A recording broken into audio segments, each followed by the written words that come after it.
Kwa majina naitwa Magdalena Felix Bundala. Mimi ni mpigaji picha pamoja na mwandaji wa video. Safari yangu ya upigaji picha ilianza wakati niko mdogo, kama nikiwa na miaka 7-8 hivi. Kipindi hicho nilikuwa natumia kamera ya Sony, hizi ni Sony ambazo ni digital, lakini sasa nilikuwa napiga sana picha za familia. Sijawahi kupiga picha nje. Kozi ambayo leo nifanya mpaka nikaenda kusoma WE Technology kujifunza ni kozi ya videographer pamoja na editing. Mwaka ambao nilioingia WE Technology ni 2024, na kwa sababu nilipenda zaidi kupata mafunzo kutoka kwa WE Technology ili niweze kuwa mbobevu zaidi kwa upande wa uandaji wa video pamoja na upigaji picha. Nilienda WE Technology kwa sababu wao niliwaona wanatoa mafunzo bora zaidi. Kabla sijaingia WE Technology, nilikuwa napiga picha lakini nilikuwa siko kwenye misingi ya upigaji picha mzuri zaidi na kujua namna ya upigaji picha, lakini baada ya kuingia WE Technology nikajua misingi ya upigaji picha na kanuni pamoja na sheria za upigaji picha. Changamoto ambazo nazokutana nazo kwenye soko la upigaji picha, vifaa pamoja na mazingira ambayo ya upigaji picha kwangu unakuwa ni changamoto. Inakuwa ni changamoto kwa sababu kwa mfano kwenye vifaa, kuna baadhi ya vifaa inabidi nitumie kwenda kukodisha ili niweze kwenda kufanya kazi za watu.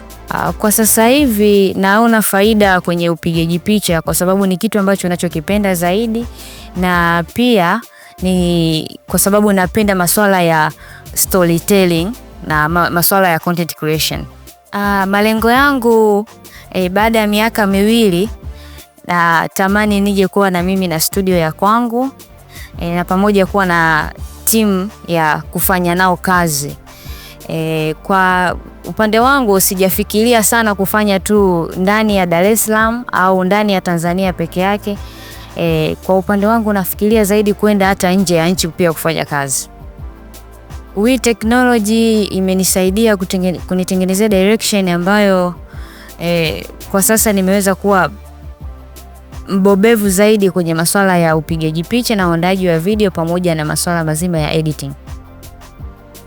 Jambo ambalo moja naloliona kutoka kwa WE Technology, jambo la kipekee zaidi kwa sababu wao wanafundisha kwa vitendo zaidi.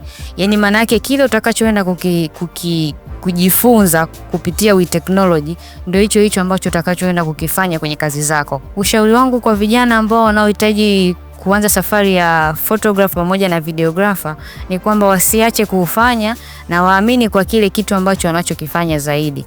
Yaani ukifanya kitu ambacho unachokipenda zaidi basi utakifanya kwa usahihi zaidi, lakini hakikisha katika kufanya hapo ujue nini malengo yako ya sasa na pamoja na ya baadaye ni yapi. Neno moja kwa vijana ambao wanaotaka kuingia kwenye masuala ya media, waingie kwa sababu huku kuna fursa nyingi zaidi.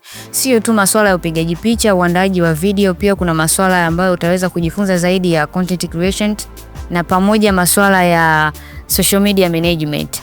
Hii yote ipo katika upande wa upigaji picha na uandaji wa video.